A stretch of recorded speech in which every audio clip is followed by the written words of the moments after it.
Hello दोस्तों, कहानी सुनने के बाद प्लीज़ चैनल को सब्सक्राइब करें। शांति देवी के 2 बेटे हैं, रवि और सूरज, और एक बेटी किरण। शांति देवी के पति ने मरने से पहले अपनी संपत्ति शांति जी के नाम कर दी थी।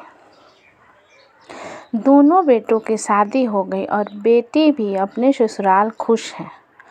दोनों बेटों के शादी के बाद आए दिन दोनों बहुओं सुमन और सपना में लड़ाई होती रहती। कभी घर के काम को लेकर, कभी बिना बात ही। दोनों बहुओं के बीच शांति जी फंस जाती, क्योंकि दोनों में कोई भी झुकने को तैयार नहीं होती। ना शांति जी की बात मानती। ऐसा देखते हुए शांति जी ने अपने तीनों बच्चों में घर का बंटवारा कर दिया। ऊपर वाला हिस्सा बड़े बेटे को और नीचे वाला छोटे को। शांति जी की बेटी किरण ने अपना हिस्सा लेने से मना कर दिया। किरण नहीं चाहती थी कि भाई भाभी से रिश्ता खराब हो। अब बात आई शांति जी किस बेटे के पास रहेगी। यह तय हुआ, 1 महीना बड़े बेटे के पास, 1 महीना छोटे बेटे के पास। ऐसे हर महीने अदल बदल होती रहेगी। शांति जी आज खुद को बहुत असहाय महसूस कर रही थी। कभी सोचा नहीं था उम्र के इस पड़ाव पर ऐसी जिंदगी बितानी पड़ेगी। सबसे पहले महीने बड़ी बहू के पास रहने आए। शुरू में तो सब सही चल रहा था, लेकिन 15 दिन बीतने के बाद बस महीना ख़त्म होने का इंतज़ार करती। बातों बातों में बड़ी बहू जली कटी भी सुना देती। अगले महीने छोटी बहू के पास घर रहने आई। घर में घुसते ही समझ आ गया कि शांति जी के आने से कोई खुश नहीं है। बस जैसे तैसे महीना ख़त्म होने की प्रार्थना करते हैं। शांति जी सोचती है, मैंने ही इन दोनों बेटों को घर मकान दिए हैं, गहने दिए हैं, अपना जीवन दिया, लेकिन आज इनके पास मेरे लिए मेरे घर में जगह नहीं है। शायद संस्कार नहीं दे पाई। किरण कई दिनों से परेशान थी। 1 हफ्ता हो गया, माँ से बात नहीं हो पाई। भाभी को फ़ोन करती तो बहाने बना देती, लेकिन माँ से बात नहीं कराती। किरण ने मायके जाकर ही माँ से मिलने की सोची। किरण मायके गई, देखा माँ सो रही है। पास जाके माँ को छुआ तो पता चला कि माँ को बुखार है। क्या हुआ माँ, इतनी कमज़ोर लग रही हो और कितनी तेज़ बुखार है। तुम्हें डॉक्टर को दिखाया है या नहीं? दवाई लेती हो? अरे ननद जी, हम क्यों दिखाएं डॉक्टर को? 2 दिन रहे हैं इस महीने को पूरे होने में। बड़े भैया के घर जाके दिखा लेना।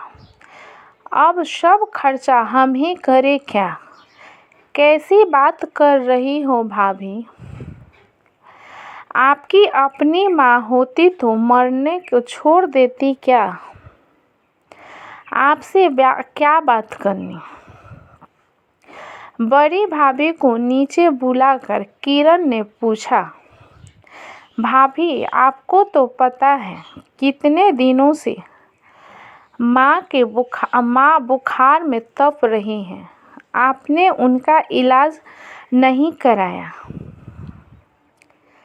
ऐसे भी क्या रिश्ते हैं। सुनो ननद रानी, अभी देवरानी के घर का महीना चल रहा है, तो इस महीने के खर्चे की जिम्मेदारी देवर जी पर है। जब तक माँ जी ठीक नहीं हो जाती, मैं अपने घर नहीं ले जाऊंगी। कैसे हो गए हो आप सब? भैया आप दोनों भी चुप हो। सुन किरण, अब तू भी सुन ले। या तो तू बड़े भैया के घर जाएगी या हमारे घर। दोनों के बीच में तुझे भी चुनाव करना होगा। तो सुनो भैया, ना मैं आपके घर आना चाहती हूँ, ना बड़े भाई के। रिश्तों का बंटवारा करना मेरे संस्कार नहीं है और मैं माँ को भी आप दोनों के भरोसे नहीं छोड़ सकती। मैं माँ को अपने घर ले जाऊंगी। सोच ले किरण, अगर आज तू माँ को यहाँ से ले गई तो तेरे और माँ के लिए हमारे घर के दरवाजे हमेशा के लिए बंद हो जाएंगे। सोच लेना, तेरा मायका नहीं है। अपने ससुराल में क्या कहेगी जब कोई तीज त्योहार में तेरे भाई भाभी नहीं आएंगे? तेरा ही अपमान होगा। मेरे मायका मेरी माँ से है, जहाँ मेरी माँ के लिए जगह नहीं, उनका सम्मान नहीं, ऐसे भाइयों के घर तो मैं पैर भी ना रखूं। मेरे ससुराल वाले बहुत समझदार हैं और भले लोग हैं, वो मुझे ज़रूर समझेंगे और आप जैसे भाई भाभी का साया तीज त्योहार पर ना ही पड़े तो बेहतर है। वक्त बताएगा सम्मान अपमान की बातें। आपके बच्चे भी कभी बड़े होंगे। किरण अपनी माँ को अपने साथ लिए हमेशा के लिए मायके को अलविदा कह दिया। क्या किरण ने सही किया? क्या माता पिता से बढ़कर मायका होता है? आपकी क्या राय है? मुझे कमेंट में ज़रूर बताएं। अच्छी लगी तो प्लीज़ लाइक करें, सब्सक्राइब करें एंड शेयर करें।